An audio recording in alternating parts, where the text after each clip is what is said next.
Hey, Scott Coombe. Just wanting to talk to you for a little bit. Share with you a little experience that I've kind of an idea and concept that's come to me, and I'm like, oh, hey, this is pretty interesting. But I wanted to see how your day was. You're obviously healthy enough to be searching the internet, and so that's very good. And I hope that your day has been very good. And I just want to see if I can share this little concept with you, and maybe it'll brighten your day even better. So let me put it in an analogy. I was a waiter once, and not very good at all. And I was out there, and I was barely above adequate, and able to get the food out to the people before it got cold and that kind of stuff. And usually they got their salad before their meal, but I was more proficient in that. Instead of memorizing the menu, I remembered to at least engage them in a little conversation. Say, hey, where are you guys from? What brought you in here tonight? And carry a little interest. I have a personal interest in these people, and these people are going to be a part of my life for the next hour or so.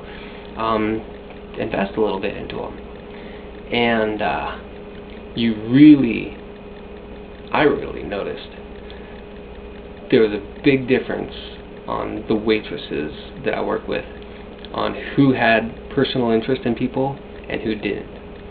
And the tips showed it, because barely above adequate tips and super service tips were about the same. But you always got that little bit of extra for the people that would invest in the people and say, hey, how are you? And remembering their customers' names, their regulars, and maybe even give them a little touch on the shoulder or something like that, because you got a friendly repartee. And that stuff goes a long ways. You'd be surprised. So the whole concept is,